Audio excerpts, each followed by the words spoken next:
بسم اللہ الرحمن الرحیم اللہم صلی علی محمد وعلی آل محمد کما صلیت علی ابراہیم وعلی آل ابراہیم انک حمید مجید اللہم بارک علی محمد وعلی آل محمد کما بارکت علی ابراہیم وعلی آل ابراہیم انک حمید مجید عن ابی ذر رضی اللہ تعالی عنہ قال قال رسول اللہ صلی اللہ علیہ وسلم ان اللہ تعالی لا یغفر لعبده ما لم یقع الحجاب قالوا یا رسول اللہ وما الحجاب قال ان تموت النفس وهي مشرکۃ۔ یہ حدیث مغفرت کے بارے میں ہے۔ حضرت ابو ذر غفاری رضی اللہ تعالی عنہ سے روایت ہے۔ بعض لوگ غفاری پڑھتے ہیں جو غلط ہے، کیونکہ حضرت ابو ذر رضی اللہ تعالی عنہ کا جس قبیلے سے تعلق تھا وہ غفار تھا، اس لیے آپ کی نسبت غفاری ہے۔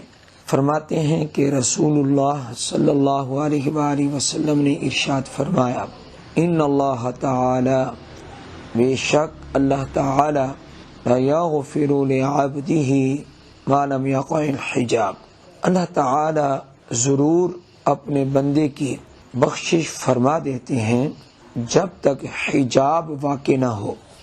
قالوا، صحابہ نے پوچھا، یا رسول اللہ، اے اللہ کے رسول صلی اللہ علیہ وآلہ وسلم، وما الحجاب، یہ حجاب کیا ہے؟ کون سی چیز مانع ہے، رکاوٹ ہے مغفرت سے اور بخشش سے؟ تو آپ علیہ الصلاۃ والسلام نے ایک گناہ کا ذکر کیا۔ قال، آپ علیہ السلام نے ارشاد فرمایا، ان تموت النفس وہی مشرکہ، کوئی نفس، کوئی جی اس حال میں مرے کہ وہ مشرک ہو۔ شرک پر موت آ جائے تو یہ حجاب ہے، اور اللہ جل جلالہ ایسے آدمی کی بخشش کبھی نہیں کرے گا۔ اس سے یہ معلوم ہوا کہ باقی گناہ اللہ بخش دے گا۔ اسی مضمون کو اللہ تعالی نے پارہ نمبر 5 میں 2 جگہ بیان فرمایا، ان اللہ لا یغفر ان یشرک بہ ویغفر ما دون ذلک لمن یشاء، بے شک اللہ شرک کو تو نہیں معاف کرے گا، اور اس کے علاوہ باقی گناہ جس کے چاہے گا بخش دے گا۔ شرک سے بڑا اور کوئی گناہ نہیں ہے۔ شرک کسے کہتے ہیں؟ شرک کہتے ہیں اللہ کے برابر سمجھنا، اللہ کی ذات کے برابر کسی کی ذات کو، یا اللہ تعالی کی صفات میں کسی کو شریک کرنا، یہ شرک کہلاتا ہے۔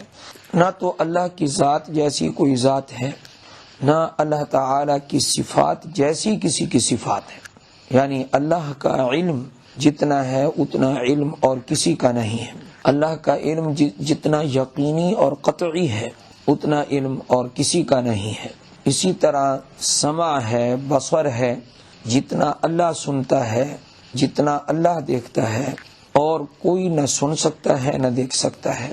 خالق صرف اللہ ہے، اللہ خالق کل شیء، ہر چیز کو پیدا کرنے والا اللہ ہے، اس لیے اللہ کے برابر اور کوئی نہیں ہے۔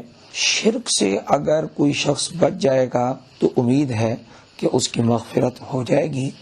اللہ تعالی ہمیں اتنے بڑے گناہ سے محفوظ رکھے اور ہم سب کا خاتمہ بالایمان فرمائے۔